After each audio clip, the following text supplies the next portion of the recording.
기도하면서 말씀 나누도록 하겠습니다.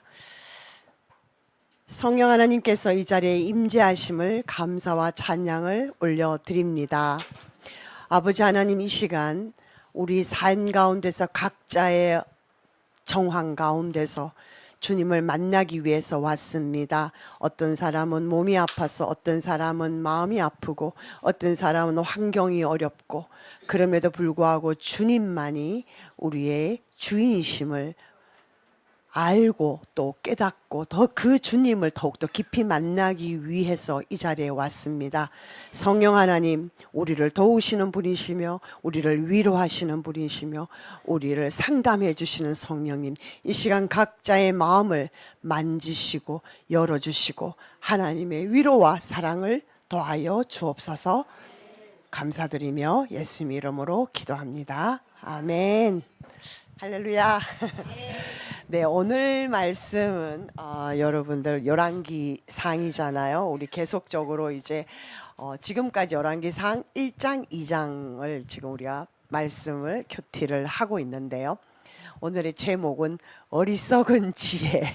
약간 역설이죠. 어리석은 거와 지혜는 같이 갈 수가 없는데 이 제목은 사람은 자기 꾀를 내어서 자기가 똑똑하다고 생각하고 이렇게 하면 될 것 같다라고 생각하는, 그런 자기는 똑똑하다고 생각하는데 그것이 실제로는 어리석음이 없다라는 의미입니다. 오늘 말씀은 7월 6일자 형통의 삶 교티 책자입니다.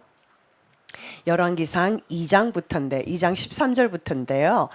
그 전에 이제 1장, 2장은 지금 오늘의 우리 말씀은 열왕기상, 열왕기하 왕들의 역사입니다. 이스라엘의 역사예요. 이제 다윗이 이제 삼하에서 다윗의 치적은 다 끝이 나고 이제 열왕기상은 솔로몬 시대가 열리는데 그 전에 앞에서 이제 그 정황을 설명하고 있어. 다윗이 나이가 많아서 늙었다라는 표현이 나옵니다. 그래서 이불을 덮어도 따뜻하지 않아서 이제 수넴 여인 아비삭, 젊은 여자예요. 이 젊은 여자가 이제 시중을 들도록 했습니다. 그렇지만 잠자리는 같이 하지 않았다. 뭐 이런 내용이 나오는데요.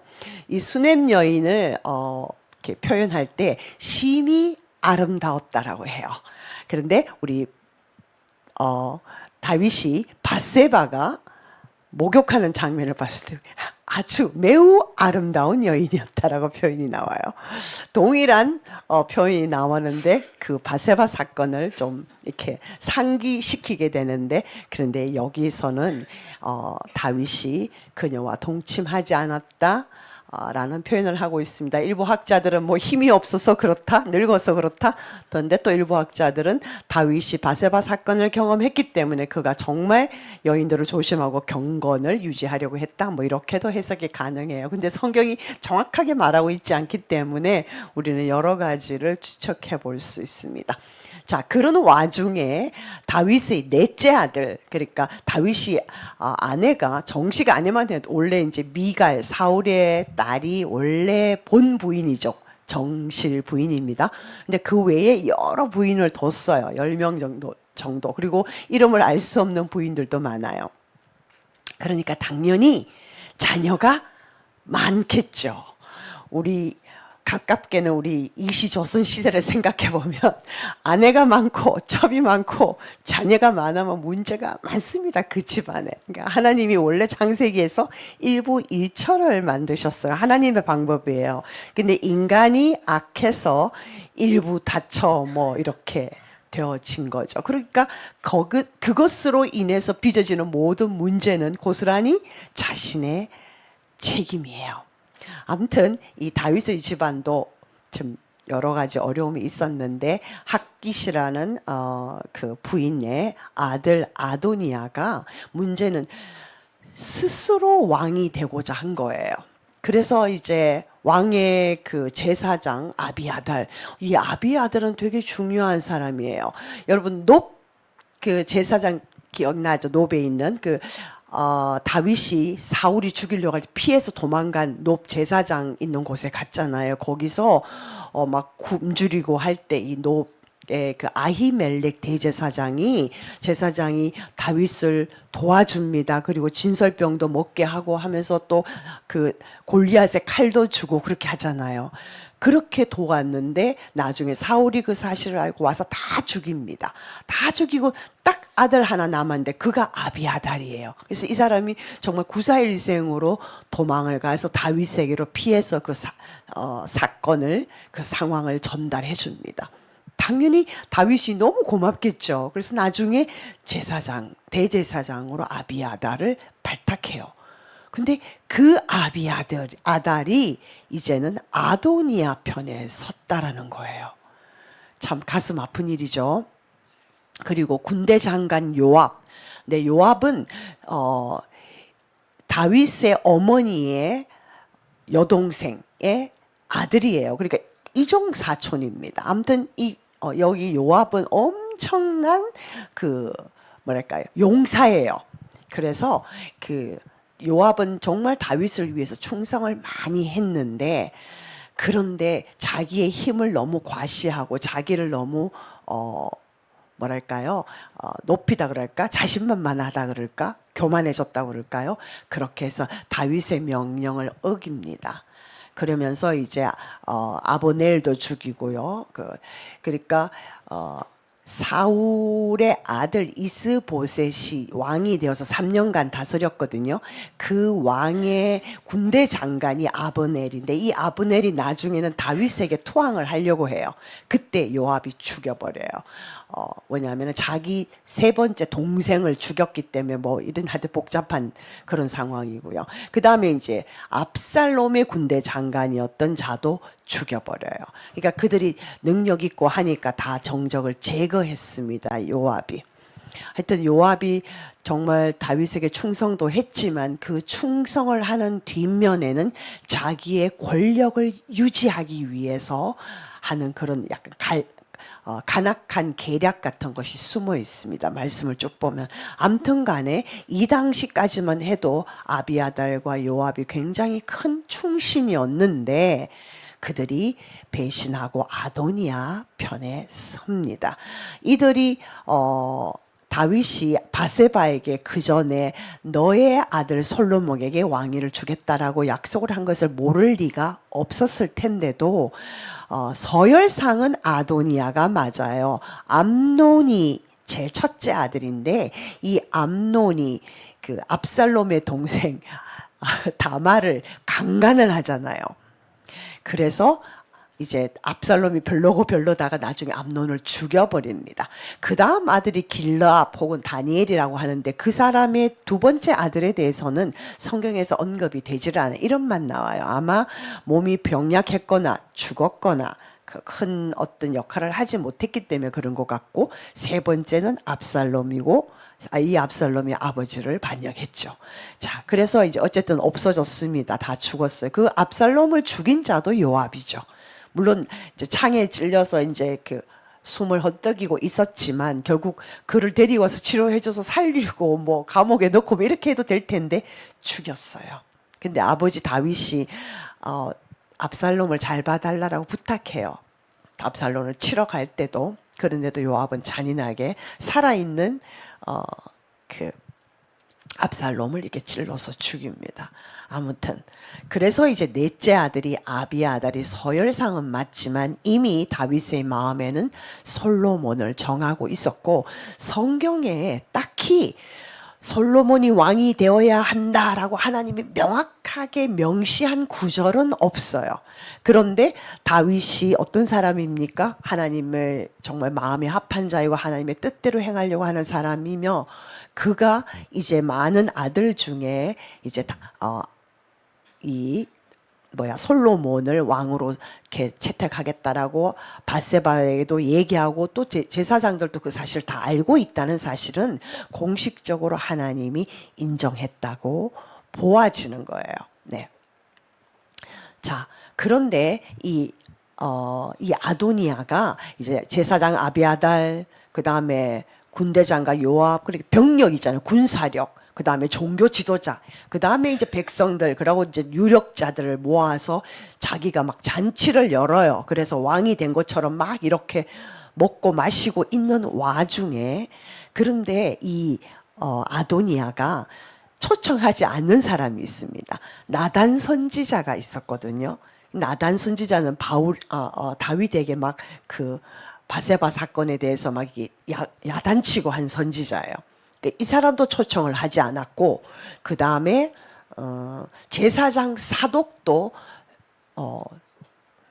초대하지 않았어요. 그리고 이제 브나야가 있는데 이 사람이 이제 나중에는 솔로몬의 군대 장관이 됩니다. 하여튼 이 사람들과 플러스 다윗 왕의 용사들, 용맹하게 싸웠던 용사들 이름이 쭉 나옵니다. 사무엘하 보면 거기에 있던 사람들도 초청하지 않았어요. 그러니까 자기 편끼리만 이렇게 한 거죠. 자, 그런 사실이 있습니다. 근데 그걸 나단 선지자가 알았어요. 그게 지금 그렇게 하고 있다는 것을. 그래서 바세바에게 갑니다. 바세바에게 가서 당신의 아들 솔로몬이 왕이어야 된다고 하지 않았나요? 그러니까 지금 이런 일이 벌어지기 때문에 이제 다윗 왕에게 가서 이 사실을 알리고 물어보라고 얘기를 하라고 조언을 합니다. 그래서 바세바가 이제 다윗에게 나아가서 왕이여 이런 일이 있는데 어찌하여 그렇게 하십니까? 나에게 솔로몬에게 왕위를 주겠다고 하지 않았습니까? 라고 이제 얘기를 해요. 이제 그 와중에 나단이 들어와서 어떻게 왕께서 선지자인 나에게 왜 알려주시지 않습니까? 라고 이제 덧붙이면서 힘을 가세합니다. 자, 그렇게 하니까 다윗이 이제 결단을 내려요. 야, 그러면 제사장 사독을 불러라. 선지자 나단을 불러라. 그리고 브나야도 불러라. 그래가지고 이들에게 명령합니다. 솔로몬을 지금 당장 노새에 태우고, 내 노새라 그래요. 이 노새는 다윗 왕이 타던 노새예요. 그러니까 이제 왕위를 물려주겠다라는 의미에서 자, 내 노새에 태우고 기혼으로 가서 왕에게 기름 부어라. 자, 선지자가 왕에게 기름 부었습니다. 솔로몬도 사울도 기름 부음을 받았고, 그 다음에 다윗도 기름 부음을 받았고, 이제 솔로몬에게 기름을 부어라 그러는 거예요. 근데 여기서 보면 다윗이 나이 많아서 정말 기력이 없을 정도로 왜 후계자를 미리 선정했더라면, 그죠? 미리 선정했더라면, 어땠을까라는 말씀을 읽을 때 그런 좀 아쉬움이 있었습니다. 그죠? 세자를 책봉해 놓는다거나 그렇게 했었으면 좋았을 텐데 그 부분에 있어서 다윗이 그렇게 하지 않았어요. 나중에 다윗을 만나면 왜 그렇게 안 했어요라고 한번 우리 천국 가서 물어보기로 해요. 성경은 어떻게 했는지 거기에 대한 설명은 없지만 다윗이 이제 나이가 들어가면서 이제 여러 가지 면에서 이제 지식도 원기도 떨어지지 않았을까? 자, 그런 생각을 합니다. 자, 그래서 이제 이 사람들이 기온에 가서 기름을 붓고 왕이여 만세수를 하소서 하고 백성들이 막 이제 그렇게 합니다. 그러니까 시끄럽겠죠. 그 소리를 들은 아도니아가 이게 무슨 일이냐 그러니까는 이제 이런 일이 있습니다라고 보고를 하니까 거기 있던 사람들이 다 도망을 가버리는 거예요. 그러니까 아도니아 혼자 있잖아요. 이 아도니아도 막 무서우니까 도망을 갑니다. 그래서 성전 안에 제단 뿔을 잡아요. 그게 이제 우리 기억나시죠? 도피성. 죄를 지은 사람이 이제 성전 안에 그 제단의 뿔을 잡고 있으면 사실상은 그가 죄가 없고 정직한 사람인데 우발적으로 사람을 뭐 이렇게 치었다거나 뭐 이렇게 해서 죽인 사람은 억울하잖아요. 그러니까 그 사람은 살려주기 위한 한 방편이에요. 우리 구약에는 보면은 동해 보복법이라고 동해 같은 해를 입은 사람이 똑같은 것을 행한다라는 거예요. 눈에는 눈, 이에는 이, 뭐 이런 거 있잖아요. 근데 그게 되게 잔인한 것 같지만 최소한 더 이상은 가지 않도록 하기 위해서 보호하는 법이에요. 그건 또 다른 이슈니까 다음에 설명하기로 하고, 아무튼 그래서 죄 없는 사람을 희생당하는 것을 보호하기 위해서 도피성을 만들어 거기 피하는 자는 살려주고 나중에 재판을 해서 죄가 없다 판명되면은 나중에 그 제사장이 죽을 때까지 거기 있다가 나중에 나가도 되고 뭐 이런 복잡한 일들이 있습니다. 아무튼 그런데 아도니아는 이제 그걸 아는 거죠. 그래서 막 도망가서 제단풀을 잡고 살기를 간청해요. 이제 나 살려준다고 약속하지 않으면 나 안 나갈 거다 막 이러니까 이제 솔로몬이 관용을 베풀어 줍니다. 사실은 반역을 일으킨 거잖아요. 그러므로 고대사를 보면 우리나라 역사를 다 죽여요, 이런 사람은. 근데 솔로몬이 살려줘요. 그리고 네 집으로 가라라고 합니다. 그러면은 이 아도니아는 정말 너무너무 은혜를 입은 거잖아요. 그래서 정말 그 다음에 처신을 잘 했더라면 너무 괜찮았을 텐데, 해피엔딩이었을 텐데, 그렇지 못합니다. 그래서 이제 다윗이 이제 그 다음 장에는 이제 유언을 합니다. 솔로몬에게 하나님의 여호와의 명령을 지켜 행하면은 네 왕위가 견고하다라고 모든 것이 형통할 것이다라고 말을 해요. 그렇게 하면서 요압과 시므이가 어떤 행위를 해? 시므이는 압살롬을 피해서 다윗이 도망갈 때 막 따라오면서 욕했죠. 베냐민 지파예요. 솔로몬이 그러니까 사울이 베냐민 지파거든요. 그러니까 그 지파에 속한 시므이가 권력가였어요. 그래서 이 사람이 막 다윗을 막 저주하고 막 그랬습니다. 아무튼 그렇지만 다윗도 그를 죽이지 않고 살려둬요. 하나님이 저 사람을 통하여 나에게 말씀하시는 것으로 듣겠다라고 했어요. 그렇지만 잊지는 않았습니다. 그래서 편히 죽게 하지 말라라고 나중에 이제 솔로몬한테 너는 지혜로운 자이니까 상황을 판단해서 지혜롭게 처신해라. 그렇지만 그냥 고의 죽게는 하지 말라 그러죠. 네. 네, 그렇게 당부를 합니다. 그리고 나중에는 여러 가지 사건을 통해서 이제 이 사람들이 마땅히 죽음을 당하게 됩니다. 그리고 이제 바르실레는 반면에 막 다윗을 도와주고 먹을 것을 갖다 주고 막 지금 압살롬을 피해서 도망가는데 엄청 다윗을 섬기고 존중했던 사람이에요. 그리고 이 사람의 아들들에게 은총을 베풀라까지도 당부합니다.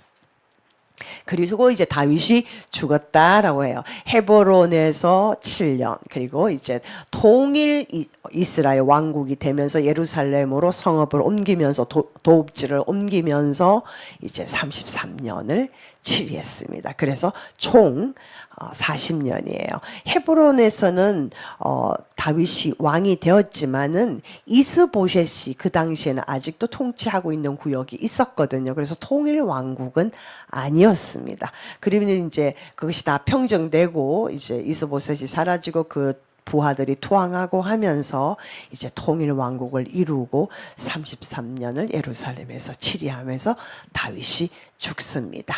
그래서 오늘 이제 말씀은 이제 그 다음 솔로몬이 왕위를 이어가는 말씀으로 연결이 되는데 그 와중에 아까 아도니아를 살려줬잖아요. 근데 이 아도니아가 이제 오늘 말씀 13절에서 보면요. 바세바에게 옵니다. 그러니까 바세바는 엄마잖아요. 이 솔로몬의. 그 겁이 나는 거예요. 아니, 쟤가 왜 나한테 오는 거지? 그래서 물어봅니다. 너가 화평한 목적으로 오냐? 그러니까 쉽게 말해 좋은 일로 오냐? 물으니까 화평한 목적입니다. 이렇게 얘기해요. 그래서 일단은 안심을 해요. 그러면서 이제 이 아도니아가 사실은 제가 태후죠, 그죠? 왕의 엄마니까 태후마마에게 말씀드릴 것이 있습니다. 그러니까 바세바가 일단은 나쁘는 것은 아니라니까 안심을 하고 그래 말해봐 이렇게 하는 거예요. 14절에서. 근데 15절에 이제 이렇게 얘기를 합니다. 당신도 알지만은 이 왕위는 내 것이었다. 라고 해요. 그리고 이스라엘은 다 얼굴을 내게로 향하여서 왕을 삼으려고 했는데 그 왕권이 아우에게 돌아갔는데 이것은 여호와께로 말미암았다라고 얘기해. 아주 그럴싸하게 엄청 신앙인처럼 말을 하는데 이거는 뭐랄까요? 이리가 그죠. 양의 탈을 쓴 것처럼. 네. 천사가 마귀가 광명의 천사처럼 아주 말로 현혹하는 거죠. 이 내용이 길어서 제가 여러분들하고 합독하지, 지금 말씀으로 갑니다. 자, 그러면서 내게 한 가지 소원이 있는데 당신이 거절하지 않았으면 좋겠다. 이러니까 이 바세바의 입장에서는 아이고, 우리 아들에게 왕위가 갔는데 그보다는 못한 걸 거 아니에요, 아무리. 그러니까 아이 그 정도야 뭐 이런 생각을 할 수도 있었겠죠, 바세바 입장에서는. 자, 그래서 말하면서 솔로몬 왕에게 말해주세요. 수넴 여자 아비삭을 내게 줘서 아내로 삼도록 해주십시오. 왜냐하면은 어머니인 당신이 말하면은 솔로몬이 효자인 거예요. 그래서 나중에 보면 그러니까 어머니가 말하면 청을 거절하지 않을 겁니다 라고 엄청 어머니를 올려주는 것 같은데 이게 어머니가 만만한 거죠.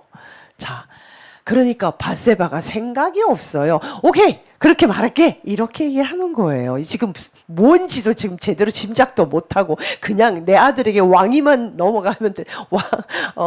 왕위만 있으면 되고 내 아들이 왕이 됐으니까 그 나머지는 문제가 안 된다 이런 의미죠. 네. 자, 그래서 이제 바세바가 이제 솔로몬한테 왕에 갑니다. 그러니까 왕이 그냥 왕좌에 앉아 있다가 내려와서 막 절을 하고 정말 90도 배꼽 인사를 엎드려 절했다고 했습니다. 네, 그렇게 하면서 왕의 오른쪽에 앉게 해요.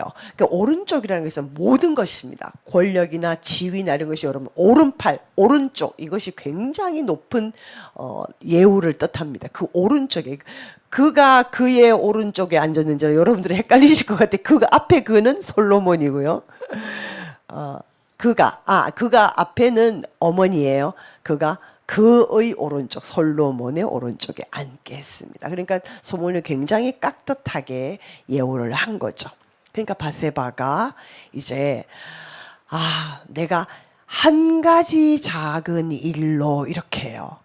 참 좀 답답해요. 한 가지 작은 일이 아니에요.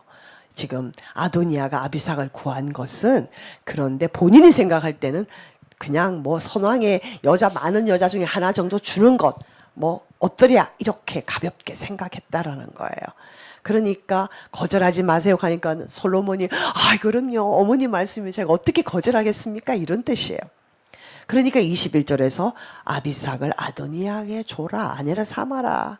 자, 그러니까 이제 소위 말하는 죄송합니다 이게 여러분들 딱 들어갈 것 같아서 솔로몬이 빡친 거예요. 네, 뭐라고요? 이런 거가 되는 거예요. 세상에 어떻게 어머니가 아도니아를 위해서 수넴 여자 아비삭을 구합니까? 그게 뭔지 아세요? 그 뜻이 뭔지 아세요? 뭐 이런 얘기죠.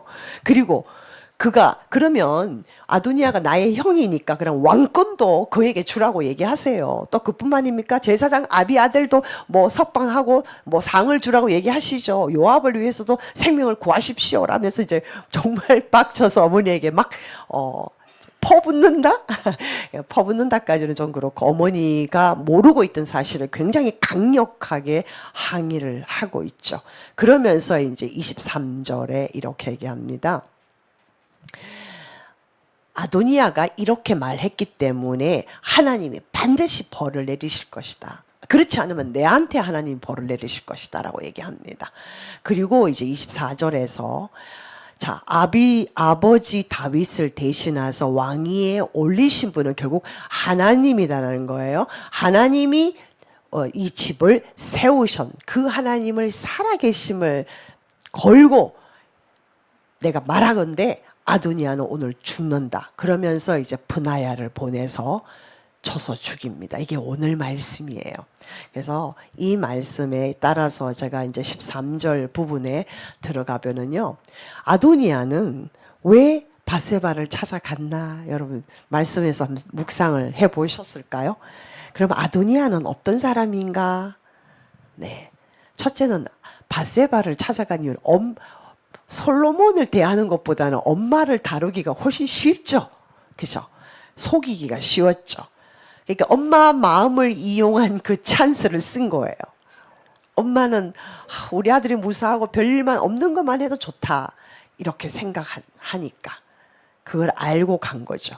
그 다음에 두 번째는 이제 아버지도 돌아가시니까 솔로몬 이제 엄마가 이제 홀로잖아요. 혼자잖아요. 그러니까 그 엄마의 마음을 헤아리고 보살피고 하는 것이 아들의 도리이기 때문에 웬만한 소원은 다 들어줄 것이다 라고 예상을 했던 거죠. 여기 이제 자기 꾀에 빠진 거예요. 지금 아도니아가 그렇게 생각을 했습니다. 실제로 바세바가 그렇게 행동한 것은 맞아요. 자, 그러면서 바세바를 설득을 하는데요. 원래 왕위는 내 것이었잖아요. 그런데 솔로몬에게 이 왕위가 돌아간 것은 여호와께로 말미암음입니다. 아주 그럴싸하게 해서 엄마의 귀를 즐겁게 하지만 말뿐이었던 거죠. 왜냐하면은요, 고대 시대에는 아버지의 부인이나 아버지의 첩이나 정부나 뭐 이런 사람을 취하게 되면 그것은 아버지의 왕권을 이어받는다, 후계자라는 그런 개념이 있어요. 그리고 고대 시대는 이 이스라엘뿐만 아니라 여러 다른 나라에도 그런 전통이 있는 거예요. 그러니까 내가 아버지를 이기는 거야. 아버지 다음이야. 이런 거.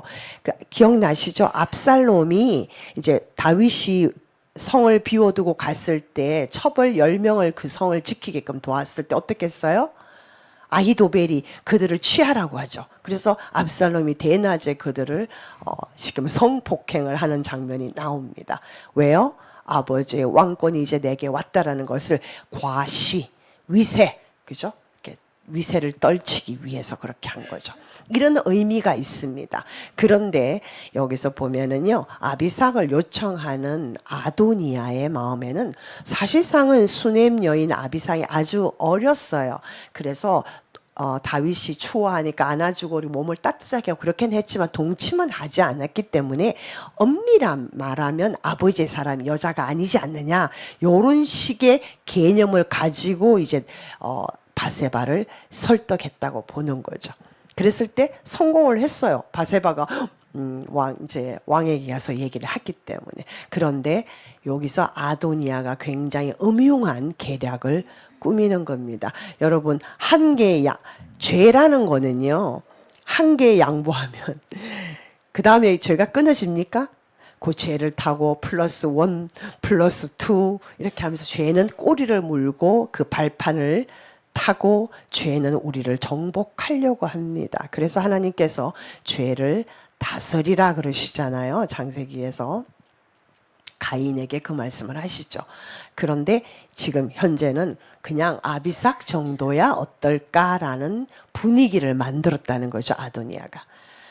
자, 그러나 우리 레위기서 20장 한번 읽어볼까요? 시작. 그의 아버지의 아내와 동침하는 자는 그의 아버지 하체를 범하였은즉 둘 다 반드시 죽일지니 그들의 피가 자기들에게로 돌아가리라. 네, 버젓이 레위기서에 그 당시에 이런 일들이 많이 있었기 때문에 하나님이 이 말씀을 하셨겠죠. 반드시 죽일지니라서 아버지의 아내와 동침, 여기서 아내라는 것은 정실, 첩 다 해당되는 거예요.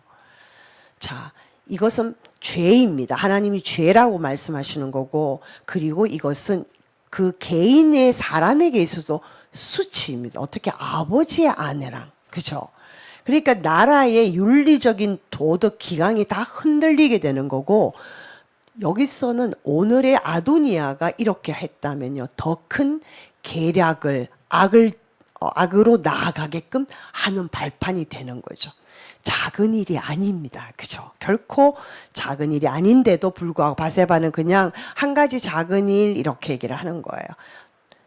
이것은 허용이 되면 또 다른 죄를 이제 아마 모반까지, 백성들은 어떻게 생각해요? 아도니아가 그렇게 했대. 아도니아가 원래 왕이 되었어야 되는 거야. 아도니아가 왜 밀려났어? 기타 등등 수군 말들이 퍼지면서 여론이 형성되겠죠. 그러면서 반역을 일으킬 수도 있는 거예요. 그래서 데살로니가 전서의 신약이지만요, 악은 어떤 모양이라도 버려라 그랬습니다. 왜냐하면 이 악이 또 다른 악을 불러오고 낳기 때문입니다. 그렇죠? 네. 그래서 이제 바세바가 아도니아가 이제 바세바에게 한 가지 소원 안 해달라라고 얘기하죠. 그러니까 당신의 청은, 엄마의 청은 거절하지 않을 거예요. 이렇게 합니다. 그러니까 바세바가 좋아. 뭐 지금 요즘 말하면 할렐루야 뭐 왕권 내놔라고 소리 안 하니까 너무 좋다 뭐 이런 얘기죠. 엄마의 마음에는요. 내가 너를 위하여 왕께 말해줄게. 그러면 왕이 들어줄 거야. 이런 내용이 포함되어 있는 거죠. 그래서 엄마의 마음에서는 왕위보다 더 큰 것은 없기 때문에 웬만하면 들어주자. 좋은 게 좋다. 이런 마음이 작동을 한 거예요. 이해되죠? 엄마의 마음이. 자, 그런데 그 엄마가 어떤 짓을 했는지요. 자, 그래서 이제 여기 아까 19절에 설명했던 태우를 굉장히 깍듯이 예우를 합니다. 그리고 엄청난 효자예요. 왜냐, 내 어머니여 구하소서 내가 어머니의 청을 거절하지 아니하리라. 엄마의 말씀이면 제가 다 들어드려야죠. 이런 아들이에요. 그것을 아도니아가 알고 밧세바에게 접근을 한 거죠. 자, 그랬더니 아비삭을 아딘에게 주어 아내로 달라라고 얘기하는 거예요. 아까 설명했죠. 후계 자라는 것을 나타내는 건데 이거는 솔로몬은 알고 있어요. 근데 그런데 엄마인 바세바는 몰랐던 거죠. 이런 부분을. 정치적 세계를 모를 수는 있었을 것 같아요. 그죠? 아내의 입장이니까. 자, 그러니까 이제 솔로몬이 아까 제가 빡쳤다 그랬죠. 그래서 이렇게 22절처럼 말을 합니다. 자, 오늘의 문제는요, 아도니아의 탐심이에요. 왜 그가 어리석은 지혜라고 말을 했냐면, 제가 그렇게 이름을 붙였지만 본인의 탐심이 있었어요. 탐내는 건 있을 수 있어요, 사람이. 그죠? 그런데 이 탐심을 다스릴 줄 몰랐습니다. 그래서 이 탐심 안에는 뭐 욕심, 육신의 정욕, 안목의 정욕 뭐 이런 것들이 다 포함이 돼 있는데 이 탐심이 너무 커지다 보니까 분별하지 못하고 해서는 안 되는, 쉽게 말하면 루비콘 강을 건너버린 거죠. 선을 넘어버렸어요. 근데 왜 아도니아는 자신의 욕심, 탐심을 제어할 수 없었을까요? 이 말씀은 오늘 우리가 묵상해 볼 부분입니다. 왕상 1장 6절 읽겠습니다. 시작. 그는 압살롬 다음에 태어난 자요 용모가 심히 준수한 자라. 그의 아버지가 내가 어찌하여 그리하였느냐고 하는 말로 한 번도 그를 섭섭하게 한 일이 없었다. 야, 다윗이 엄청난 용사이고 완전한 정말 군주잖아요. 나라도 참 잘 다스렸습니다. 근데 다윗의 쭉 삶을 보면 자녀들은 제대로 키우지를 못했어요. 거기서 암논이 나오죠. 그 다음에 압살롬 나오죠. 아도니아 나오죠. 네. 그런데요, 다윗이 전체적으로 암논이 다말을 강간했을 때도 불러서 야단치지를 않았어요. 그리고 압살롬이 암난을 죽였을 때 화내면서 쫓아냈지, 그 아들을 불러서 다 이러고 야단치고 이런 어떤 교육적인 차원의 행동을 하지 않았습니다. 오늘 아도니아에게도 다윗이 한 번도 그를 섭섭하게 한 일이 없었더라라고 얘기해요. 부모가 자녀한테. 자, 그럼 잠언 13장 24절 볼까요? 시작. 매를 아끼는 자는 그의 자식을 미워함이라. 자식을 사랑하는 자는 근실히 징계하느니라. 자식을 사랑한다면 징계하고 야단치고 가르치고 하라는 거예요. 무조건 옹냐옹냐 우쭈쭈 아니라는 거예요. 우쭈쭈 하지 마시라는 겁니다. 네, 오늘 다윗을 통해서도 이 아도니아가, 그러니까 아도니아는 어떻게 해요? 왕의 아들이죠. 그 다음에 아무도 제재를 하지 않은, 심지어 부모님조차도 제재를 하지 않았습니다. 절제를 가르치지 않았어요. 배우지를 못했어요. 그러니까 자기 마음대로 하고 원하는 대로 하고 모든 것을 누릴 수 있는 사람이에요. 그런데 그 스스로도 다스리지 못하고, 그러니까 결국 그는 선을 넘었고 파멸을 초래할 수밖에 없었습니다. 자, 그래서 이제 솔로몬이 빡쳤다 그랬잖아요. 너 반드시 죽는다. 이렇게 얘기를 합니다. 그런데 24절에 보면은 보세요.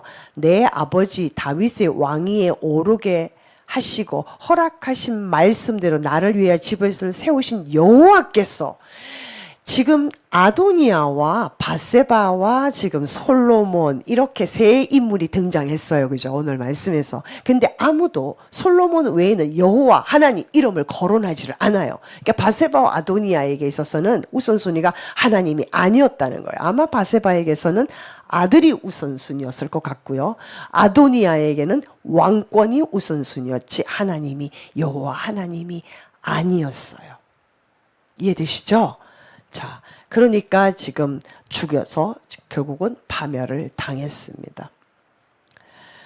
자, 사마 7장 11절에서 13절에 보면요. 길기 때문에 내가 전에 사사에게 명령하여 내 백성을 이스라엘을 다스린데 사사 시대는 사사에게 다 명령하여서 이스라엘을 다스렸잖아요. 근데 그렇게 하지 않냐고 이제 왕국이 들어서면서 다시 말해서 왕이 생기면서 하나님께서 다윗에게 너를 모든 원수에서 벗어나서 편히 쉬게 하겠다. 그리고 내가 또 여호와인 내가 너를 위하여 집을 짓고 하나님이 하늘에서 내려와서 집을 지어 주신 건 아닌데 다윗 왕국을 건설하게 하셨다는 거예요. 세우셨다는 거죠. 그렇죠?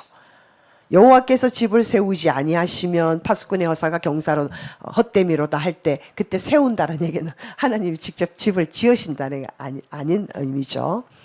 그러니까 하나님이 이 다윗 왕국을 세우셨다는 거예요. 내가 너를 위하여 다윗 왕국을 세우고 그리고 네 수완이 네 생명이 다해서 이제 조상들과 함께 누울 때에 내가 네 몸에서 날 내 씨 즉 너의 후손을 통하여 이 나라를 견고하게 하겠고 그가 내 이름을 위하여 집을 다시 말해서 성전을 건축하리라.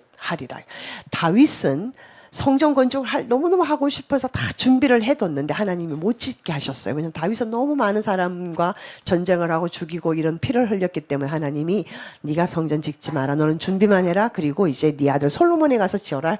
그러셨죠. 그래서 다윗의 아들은 내 이름을 위하여 여호와 이름을 위하여 집을 건축할 것이요 나는 그의 나라 왕위를 견고하게 하리라 라고 약속하신 거예요. 그러므로 오늘 말씀에서 24절에 여호와 허락하신 말씀대로 나를 위하여 집을 세우신 여호와께서의 근거가 되는 말씀이에요. 이해되시죠? 다 어떻게 소리가 안 들릴까요? 제가 오늘 너무 스토리라서 너무 조용조용 얘기하니까 다들 막 얘기에만 빠져 계셔가지고 파이팅이 별로 없으세요. 오늘 제가 얘기를 너무 재밌게 했나요? 네. 자, 그래서 지금 사마 7장 11절 13절 말씀 벌써 약속으로 주어졌습니다. 그래서 자신 있게 이제 솔로몬이 그 얘기를 하면서 아도니야 니는 죽는다. 반드시 죽는다. 자, 그랬어요. 자, 그러면 오늘 아도니아의 어리석음이 뭐냐는 거죠. 그는 여호와를 몰랐어요. 다윗의 아들임에도 불구하고 여호와를 경외하지 않았습니다. 분명히 잠언 1장 7절에 여호와를 경외하는 것이 지식의 근본이언을 미련한 자는 지혜와 훈계를 멸시한다라고 그랬어요. 그러니까 여기 아도니아는 미련한 자죠. 자기는 똑똑하다고 생각하는데 자기는 똑똑하다고 생각하지만 어리석다는 거예요. 자기는 지혜롭다고 생각하면 지혜롭지 못한 거죠. 어리석은 자의 지혜예요. 자기 것이 왜 어리석으냐? 자기 것이 아닌 왕위를 일단 탐을 냈어요. 그리고 스스로 높였어요. 스스로 왕이 되고자. 하나님이 인정하신 게 아니고. 그럼에도 불구하고 솔로몬이 관용을 베풀어서 생명을 살려줬지만은 이 기회를 받았음에도 불구하고 또 본인이 망쳐버려요. 그렇죠? 왜 아비삭은 구해가지고 그의 음모를 멈출 수가 없었던 거죠. 그가 왕이 되고 싶은 그 계략이 계속 마음 안에서 꿈틀거리고 있었다는 거죠. 그 아비삭을 구한다라는 거는 그 여인이 물론 아름답기도 했지만 꼭 그것만은 이유가 아니라는 거예요. 성경을 통해서 보면은. 그러니까 이 아도니아라는 사람은 그 됨됨이가 그러한 사람이에요. 그 정도밖에 안 되는 그릇이에요. 그러니까 그가 어리석기 때문에 바세바를 이용해서 솔로몬에게 어떤 허락을 이렇게 얻어내려고 생각했고 이런 잘못된 생각을 했고요. 그 다음에 마땅히 품어야 하는 그 이상을 품은 거예요. 자기는 왕이 될 수가 없어요. 하나님이 그렇게 책정하지 않았는데 그 이상을 품은 거예요. 탐심을 제어하지 못했습니다. 그럼에도 불구하고 본인은 뭐가 자기가 잘못됐는지를 알지를 못해요. 자기 성찰이 전혀 안 되는 사람이에요. 이것이 오늘 아도니아의 어리석음입니다. 그러면 오늘 말씀에서 아도니아의 어리석음을 말씀하신 하나님께서는 나에게 너는 괜찮다라고 하실까요? 너는 괄호 열고 괜찮아, 괄호 닫고.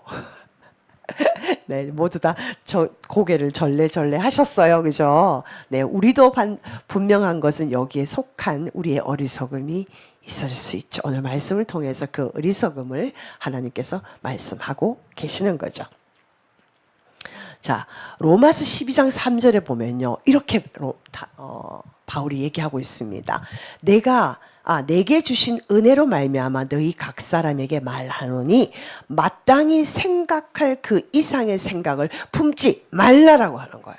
이게 무슨 말이냐면요. 하나님이 각자에게 나누어 주신 믿음이 있어요. 분량이 있어요. 누구는 금그릇, 누구는 은그릇, 누구는 질그릇, 누구는 나무그릇, 누구는 쇠그릇, 녹그릇 뭐 다 있겠죠. 요강도 있고 백자도 있고 청자도 있고. 자, 그거를 만드시는 분은 토기장인은 하나님이세요. 나는 그 만드심을 받은 피조물이고요. 내가 어떻게 어떤 모양의 그릇으로 빚어짐을 받았던 간에 중요한 건 뭐예요? 깨끗하게 거룩을 유지하면서 하나님과의 관계 동행을 통해서 우리가 하나님과 친밀한 관계를 누리는 것이 우선인데 우리는 쟤는 왜 금그릇 만들어주고 나는 은그릇을 만들었냐 그거 불평하고 있는 거예요. 초점이 다르죠. 하나님이 원하신 초점과 그거예요.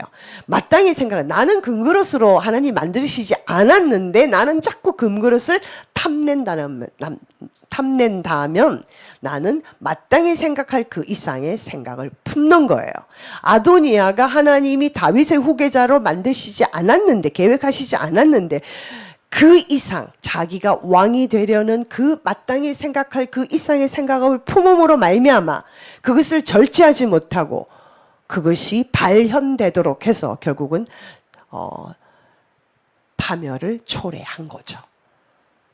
우리가 그 부분을 잘 생각하셔야 돼요. 하나님이 요구하시는 것은 금그릇도 아니고 은그릇 아니에요. 질그릇 아니에요. 하나님 우리가 깨끗한 하나님과 친밀한 사람을 하나님은 찾으시는 거예요. 이해되시죠? 그래서 아도니아는 어리석은 지혜로 자기의 삶을 파멸로 이끈 말씀입니다. 우리 말씀 묵상을 통해서 우리가 절제하지 못한 거 물론 난 아버지한테 안 배웠어요라고 할 수 있지만 지금 그 나이 돼가지고 안 배웠어 아버지 탓을 할 수는 없잖아요. 자, 우리 말씀을 붙들고 기도하기를 원합니다. 오늘 다 스토리를 들으시는 바람에 뭔가 자, 오늘 아도니아의 이 어리석은 지혜가 나에게는 없을까요? 하나님 앞에 또 그리고 여러분들 마음 안에 나는 아비삭과 같이 그냥 내 자식 잘 되기만을 바라고 무조건적인 그런 사랑으로 하나님의 말씀에 어긋나는 것도 하지 않았을까? 또 다윗의 입장에서는 우리 신명기 17장 17절에 보면은요, 이렇게 하나님이 왕들에게 할 일을 주시는데 그때 거기서 뭐라면 많은 아내를 두어서 네 마음을 혼미하게 만들지 말라 그랬어요. 근데 다윗도 많은 아내를 뒀죠. 물론 솔로몬은 1000명을 뒀습니다. 처첩이. 그래서 솔로몬은 엄청난 우상 숭배를 하게 되는 결과가 오죠. 하나님의 말씀을 지키지 않을 때는 그 결과 책임은 우리가 져야 되는 건데 오늘 아도니아도 그런 사람 중에 어리석은 사람 중에 하나였습니다. 네, 우리 반주 나오시고요. 잠깐 기도하기로 합니다. 공개적으로 우리가 기도하기도 오래는 못하지만 한 2분 정도 기도할게요. 그리고 제가 마무리하겠습니다. 오늘 이 말씀을 통해서 여러분들에게 주님이 주시는 메시지가 있나요? 네, 그 말씀 붙들고 기도하기로 합니다. 주여 한번 부르고 기도하겠습니다. 주여! 하나님 아버지, 오늘 아도니아의 말씀을 통해서 아버지 하나님 우리에게 말씀하시는 하나님의 음성을 듣게 하셨습니다. 하나님 아버지, 오늘 이 아도니아는 마땅히 품어야 될 생각 그 이상을 품으로 말미암아 자기의 탐심을 절제하지 못했고 또한 아버지 하나님이 우선순위가 아님으로 말미암아 아버지 하나님 이런 욕심을 계속 끌고 가서 정말 하나님이 기뻐하시지 않는, 정말 악인이 죽는 것도 기뻐하시지 않는 그 하나님의 마음을 아프게 한 자였습니다. 본인이 생각에는 본인이 똑똑하다고 생각했습니다. 하나님, 그가 바세바에게 요구하면은 솔로몬이 들어줄 것이라고 생각을 했습니다. 그러나 하나님의 생각은 달랐고 솔로몬은 그것을 분명히 꿰뚫어 볼 수 있었습니다. 하나님 아버지, 우리에게도 하는 상황을 분별할 수 있는 분별력을 주시옵소서. 그렇게 하기 위해서는 우리가 하나님 앞에, 말씀 앞에 끼어 있고 기도함으로 하나님 결단할 수 있는 지혜가 필요합니다. 하나님, 여호와를 경외하는 것이 지식의 근본이고 지혜의 근본임을 주님께서는 여러 번 잠언서를 통해서 말씀하셨습니다. 하나님 아버지, 하나님의 지혜와 하나님의 훈계, 하나님의 말씀, 율법을 무시하지 아니하고 하나님의 음성을 말씀으로 듣고 순종하는 우리가 되기를 원합니다. 하나님 아버지, 오늘 말씀을 통해서 각자에게 주시는 그 말씀을 붙들고 하나님이 결단하고 실천하는 우리 모두가 되기를 간절히 소원합니다. 하나님 아버지, 감사합니다. 오늘 아도니아의 어리석은 지혜를 통해서 나의 모습을 보게 하시니 감사합니다. 하나님 아버지, 나는 아도니아와 달라가 아니라 나도 아도니아와 같이 어리석은 지혜가 많이 있음을 보게 하셔서 하나님, 이것을 말씀 앞에서 고치고 다시 빚어지는 놀라운 하나님의 은혜를 경험하기를 원합니다. 하나님, 오늘 조모임에서 이 말씀을 나눌 때에 진솔하게 나의 모습이 나누어지게 하시고, 그래서 내가 잘못된 것은 고치고 악한 것은 끊어버리는 하나님의 놀라운 은혜를 맛보기를 간절히 소원합니다. 감사드리며 예수님 이름으로 기도합니다. 아멘.